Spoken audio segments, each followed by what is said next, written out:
Hello, this is Mark McElroy. I'm here at the AEG workshop here in Moscow. Someone had asked me to show them around a 1989, and we happen to have one here that came in for repair. So I wanted to show you this. This is a microphone made first by Knapp and then LOMO in the late 50s, early 60s. They've become very difficult to find, mostly because they got this great reputation. They're a pretty cool mic.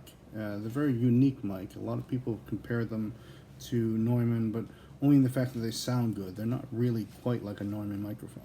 So you see, first of all, the Buck Rogers space age design. This is obviously cool. The microphone was made to be, of course, this kind of space age deco look, but it was made to be as small as possible because it was made for film use. The transformer is located in the power supply, which enables it to be even smaller. So if we remove this ring from the bottom, pull the sleeve out, you see the inside. So, very simple design.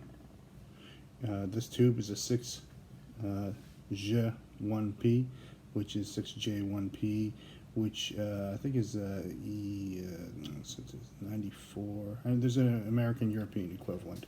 It's a very basic preamp tube. It was used mostly in televisions.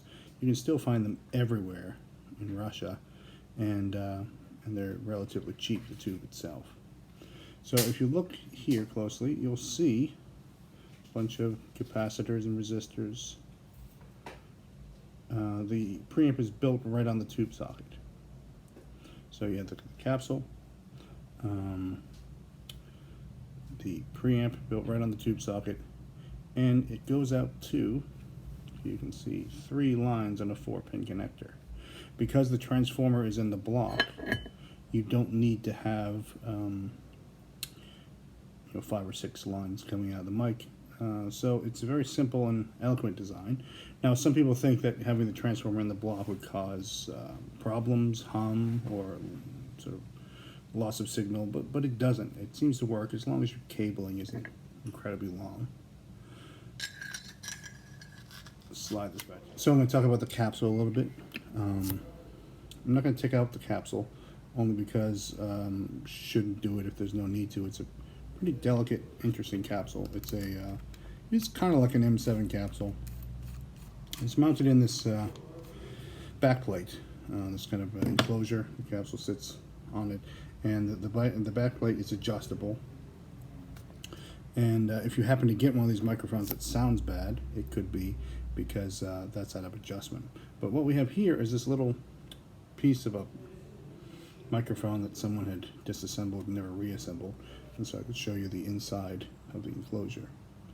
And so right here, the capsule would sit in the middle, one address side, one side closed back.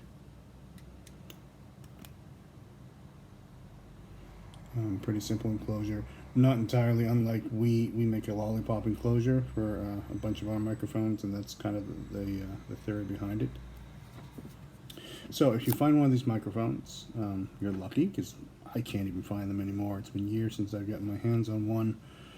They'll have them on eBay. People will post them for $3,000 sometimes. Crazy money. It is a good microphone, but they're kind of relying on its rarity to try to get top dollar. Often they need repair and adjustment. They're all about 50 or more years old. The capsules, often the capsule's glued on, kind of like an M7. It's glued on the edges, and so over time that glue will become loosen itself up or become unreliable. So we often have to reskin these capsules. We often have the power supplies, about half of them you'll find out there have actually our power supply with it, because the original power supplies die. The actual power transformer had some dissimilar metals kind of against each other or something that would corrode and make the whole thing go up in smoke. So, there's a little 1989 review. Beautiful microphone. Sounds great. Doesn't, some people claim it sounds like a U47. It doesn't, but it sounds really good. Just that very simple preamp, very clean, beautiful sound, nice transformers. Like I said, they're going for a lot of money. If you get a lot of money, get one. If you don't, we make a replica of these from time to time. You can check out. And thanks for watching.